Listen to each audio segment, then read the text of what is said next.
ఇది మేము చెప్తూనే ఉన్నాం. నిజంగా చెయ్యాలంటే ఈ ప్రస్తావన ఎందుకు తీసుకొస్తున్నానంటే సమాజంలో అస్థిరత లేదంటే డిస్హార్మనీ క్రియేట్ చేయడానికి మేము లేవు ఇక్కడ. కానీ తప్పు జరుగుతుంటే, దాడులు జరుగుతూ ఉంటే, అపవిత్రం చేసుకుంటా వెళ్ళిపోతే చూస్తూ ఎవరు కూర్చోం. తప్పు, అది కూడా తప్పు అవుద్ది. ఫండమెంటల్, కాన్స్టిట్యూషనల్ ఫండమెంటల్ ఇది. ప్రతి వ్యక్తికి వారి ధర్మాన్ని ఆచరించే హక్కు ఉంది.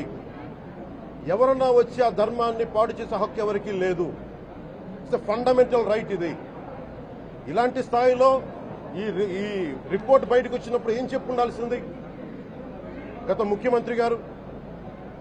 నేను ఏ రోజు కూడా మీరు చూశారు, ఇది ప్రభుత్వం, మన కొత్త ప్రభుత్వంలోకి వచ్చాం, ఇది వెండెట్టా ప్రభుత్వం కాదు, ఇది పగా ప్రతీకారాల ప్రభుత్వం కాదు ఇది. కానీ తప్పు జరుగుతుంటే మటుకు చేతులు కట్టుకొని చూసే ప్రభుత్వం కూడా కాదు. అది మీకు చాలా పగడ్బందీగా తెలియజేస్తున్నాను విషయం. అలాంటిది నా మీద ఎన్నో మాట్లాడినా మేము ఎప్పుడు మాట్లాడలా. రామతీర్థం గురించి జరిగినప్పుడు కూడా మేము మాట్లాడలా. కానీ ఈ రోజున రిపీట్ అయిపోతున్నాయి మిస్టేక్స్. అలవాటైపోయింది, ఆలవాలం అయిపోయింది. ఇంక ఇక్కడితో ఆగాలి. ఇది ఇప్పుడే ఫుల్ స్టాప్ టు దిస్. దీంట్లో ఒకరు నిందించట్లా. టీటీడీ బోర్డు ఉంది, వైసీపీ కాన్స్టిట్యూట్ చేసిన టీటీడీ బోర్డు ఉంది. వైవి సుబ్బారెడ్డి గారు ఉన్నారు టీటీడీ చైర్మన్ గా. టీటీడీ ఈవోగా ధర్మారెడ్డి గారు ఉన్నారు. మళ్ళీ వాళ్ళు కాకుండా కొత్తగా వచ్చారు. ఈ 5 సంవత్సరాలు ఈ బోర్డు ఏం చేస్తా ఉంది? ఈ టీటీడీ బోర్డుని మేము ప్రశ్నిస్తున్నాం. మీరు బయటికి రండి. గత ముఖ్యమంత్రి ఏం చేసి ఉండాల్సింది? వచ్చినప్పుడు మీరు పంపించండి ల్యాబ్స్ కి. మీకు ఎవరైతే తప్పులు చేశారో వారి మీద మీరు చర్యలు తీసుకోండి చెప్పాలి. కానీ తప్పులు చేసిన వాళ్ళని వెనకేసుకొచ్చే విధానం ఏంటో నాకు అర్థం కావట్లేదు. ఇది ఆయన మార్చుకోవాలి. అంతేగాని ఇది మీరు అస్థిరత చేసే ఆలోచన కానే కాదు. ఇదే మీరు ఊహించండి.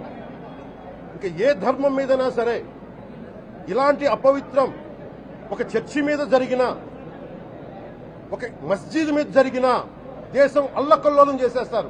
ప్రపంచం అంతా మాట్లాడతారు. గ్లోబల్ న్యూస్ అయిపోద్ది.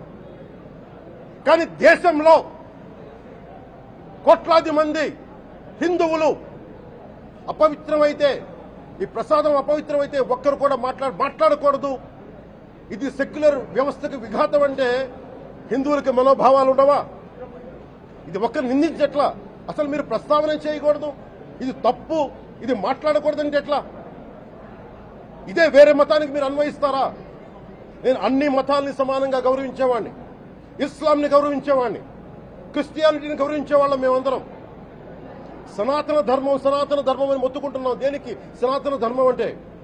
సనాతన ధర్మానికి ఒకరు ప్రారంభించింది కాదు. ఇది ఒక వ్యక్తో ఒక కూర్చోబెట్టి ఒకరు స్టార్ట్ చేసింది కాదు. ఇది కొన్ని వేలాది సంవత్సరాలుగా అన్ని మతాలని, అన్ని విశ్వాసాలని అలింగనం చేసుకున్న నేల ఇది. అలాంటి విశ్వాసాలకి దగ్గర తీసుకున్న ఈ నేల మీద ఇలాంటి అపవిత్రం జరిగితే, రిపీటెడ్ గా జరిగితే, ఒకసారి కాదు 2 సార్లు కాదు, రిపీటెడ్ గా జరిగితే ఇప్పుడు కూడా మాట్లాడకూడదంటే అది తప్పు చేసిన వాళ్ళం అవుతాం. మేము దోషులకి శిక్ష పడాలి.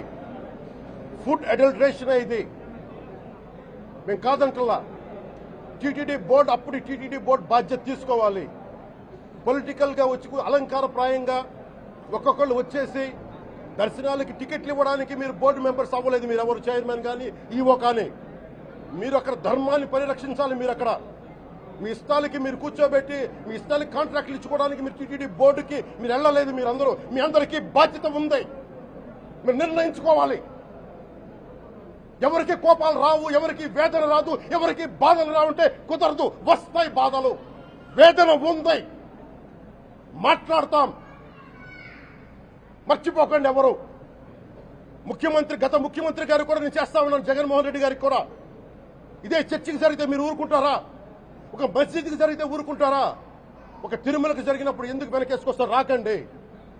ఏ మతం మీద దాడి జరిగినా సంపూర్ణంగా నాతో సహా మేము ఖండిస్తాం, బయటకు వస్తాం.